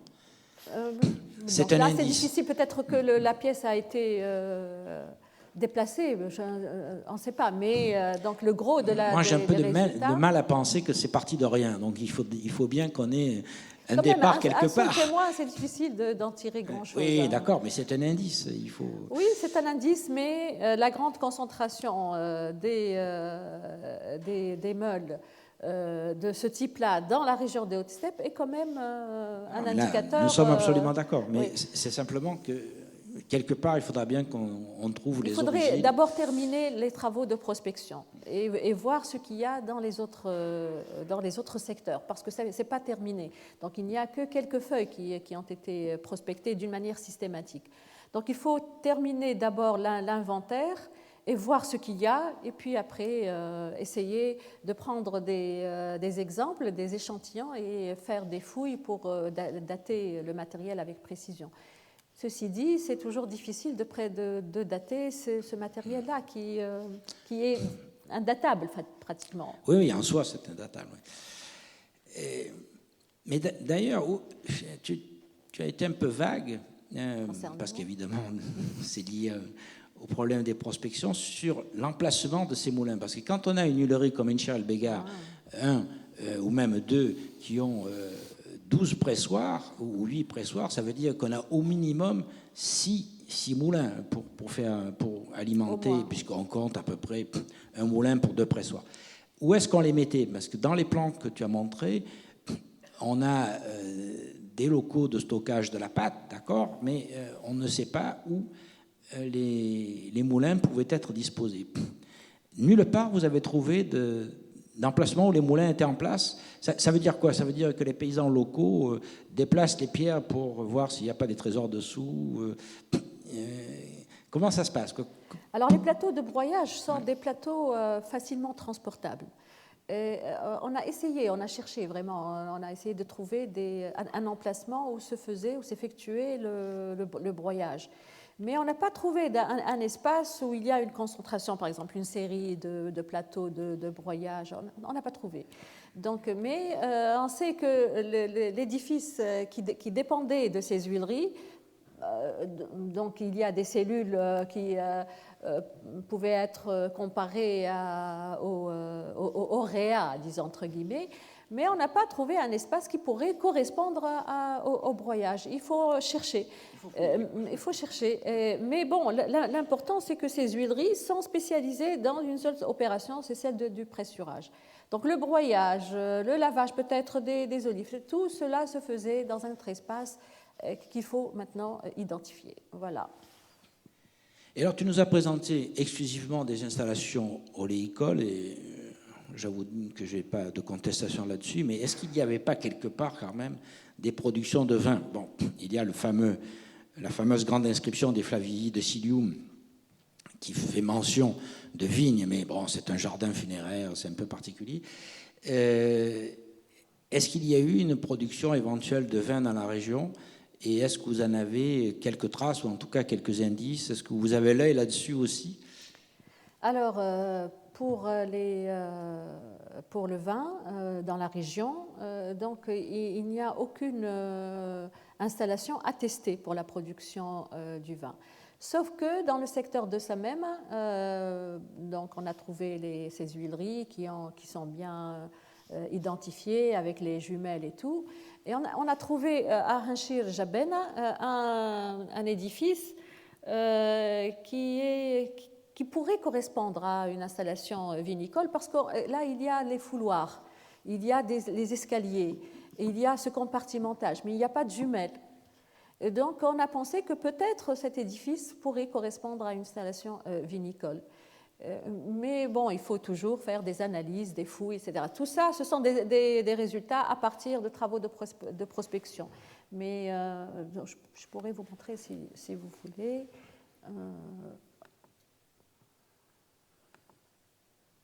Donc, un édifice qui pourrait correspondre à... Non, je n'ai pas ici. Mais ça a été publié, mais dans la région, c'est difficile de reconnaître, il faut dire, parce que le système de pressurage, c'est les jumelles, et apparemment, les jumelles ne pourraient pas correspondre à des installations vinicoles. C'est trop imposant pour des... Je suis totalement en désaccord avec toi de ce point de vue-là. C'est exactement les mêmes systèmes. Mais c'est le fait que ce soit toujours associé avec des moulins qui prouvent que ce sont des tuileries. Donc là, je crois qu'il n'y a pas beaucoup de doutes sur le fond. Et bon, cette question du vin nous amène à la question du stockage. Tu as dit que vous aviez repéré un certain nombre d'entrepôts. Et dans quoi on mettait l'huile dans ces entrepôts? Pardon? Dans quoi mettait-on l'huile? On imagine que ça devait être dans des jarres. Oui. Et vous ne trouvez jamais de jarres en prospection, ni de fragments. Mais est-ce que vous en trouvez? Non, on n'a pas trouvé comme ça à Ralston, non, on n'a rien vu. Il y en aurait bien quelques-uns qui seraient cassés, qui seraient sortis. Mais la structure de l'organisation de l'espace de ces édifices, disons, annexés aux huileries, est comparable à celle des auréas, avec des compartiments, avec peut-être des cellules. Et là, on ne peut pas envisager autre chose. Donc, on pourrait envisager qu'il s'agisse d'écuries, par exemple, ou de. Non, c'est tellement bien fait. Ben oui, mais il fallait bien transporter toute cette huile quelque part. Donc, il fallait des norias d'animaux de charge. Il fallait aussi stocker l'huile, stocker les olives, stocker l'huile, et puis la préparer au transport. Non, mais nous sommes bien d'accord, mais vous ne trouvez pas les jarres. Là, c'est un grand point d'interrogation. Vous ne trouvez pas les jarres, et moi je suis vraiment étonné. Malgré tout, vous avez prospecté énormément d'installations. Certaines ont été en partie détruites. Vous auriez dû trouver des fragments d'odolia. Donc si vous ne les trouvez pas, c'est quand même un problème. Il faut fouiller peut-être. Absolument. Si encore un autre endroit où il faut fouiller. La grande Hachilebgal, on pourrait trouver des dolias. Mais est-ce qu'on ne peut pas s'inspirer de ce qui a été fouillé ou mieux connu sur la côte? Qu'est-ce qui se passe d'ailleurs entre... Parce que là, maintenant, on a une bonne idée du centre-ouest de la Tunisie.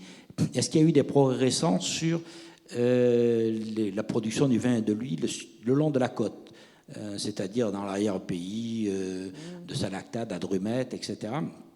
Et est-ce qu'il y a eu des fouilles récentes qui permettraient, d'une part, de cerner mieux les questions chronologiques et surtout de proposer des explications pour ce qui se passe dans l'intérieur?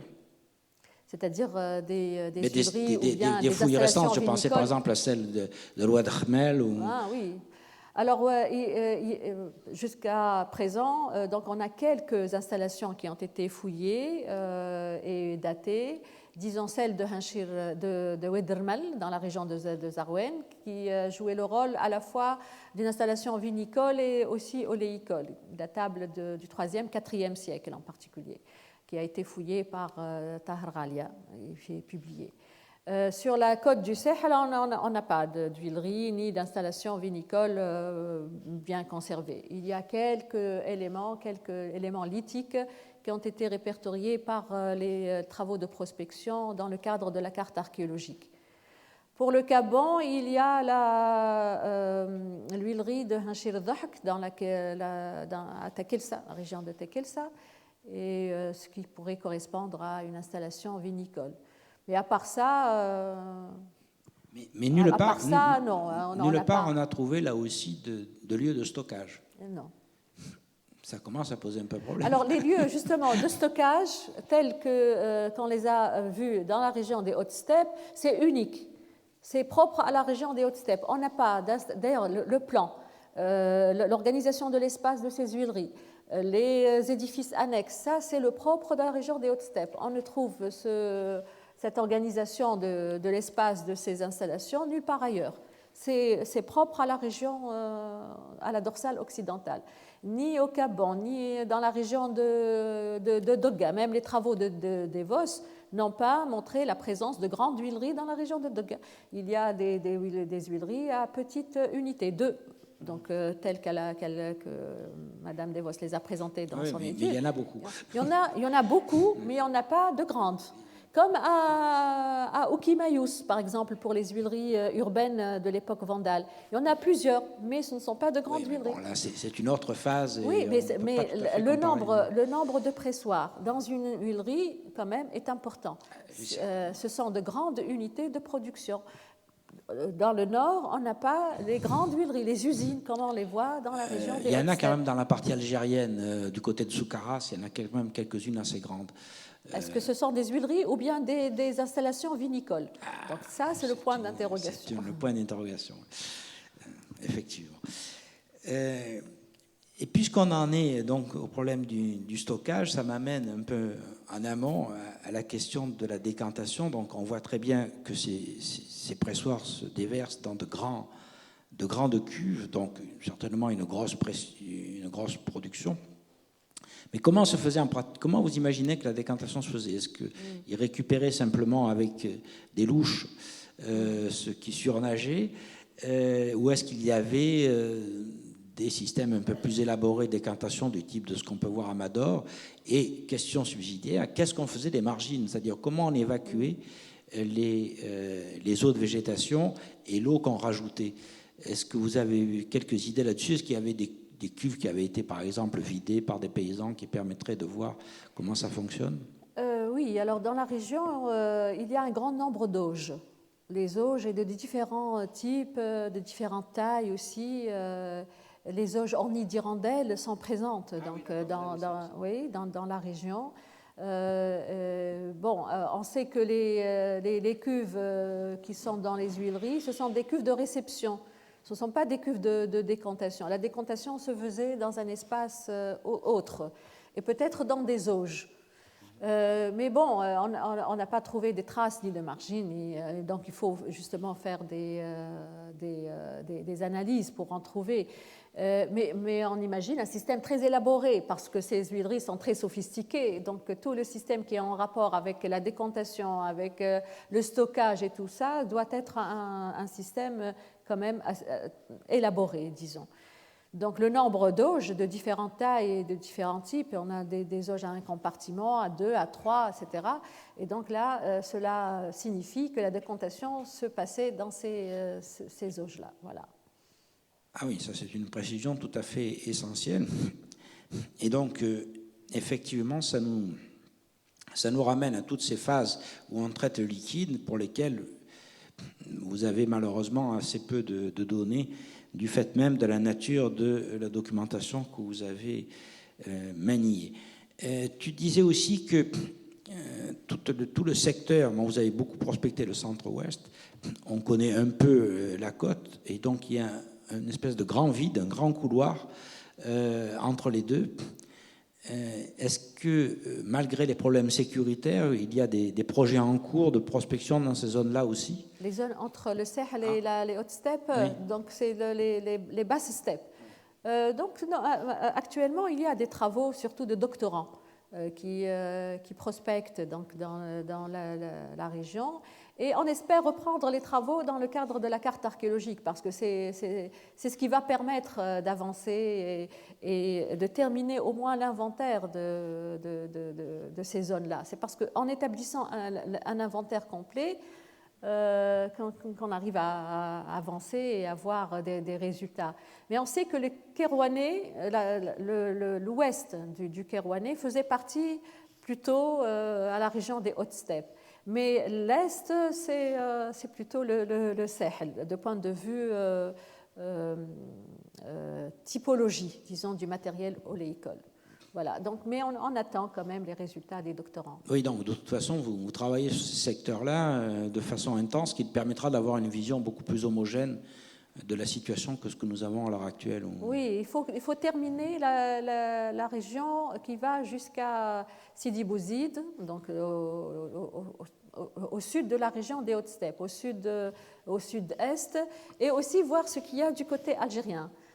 Parce que la zone ne se limite pas à la Tunisie actuelle, donc il y a aussi toute la zone située à l'est de l'Algérie. Donc il faut il faut voir ce qu'il y a à l'ouest et aussi à l'est pour pouvoir cerner la région des hautes steppes et voir l'évolution des systèmes d'exploitation et puis les plantations, disons. Et cerner aussi la zone des pressoirs à jumelles, parce que jusque-là, on sait en gros elle correspond à quoi, mais on n'est pas arrivé à la délimiter avec précision. On attend les résultats des autres enquêtes. Voilà. Bien, mais sur cette belle perspective, nous te remercions de cette belle présentation et nous attendons que vous puissiez passer de la surface au sous-sol et que vous puissiez fouiller au moins l'une de ces grandes huileries pour qu'on ait enfin des précisions chronologiques qui nous manquent à l'heure actuelle. Oui, et donc, il y a toute une vie de recherche pour tes étudiants dans l'avenir. Merci. Merci beaucoup. Merci à tout le monde.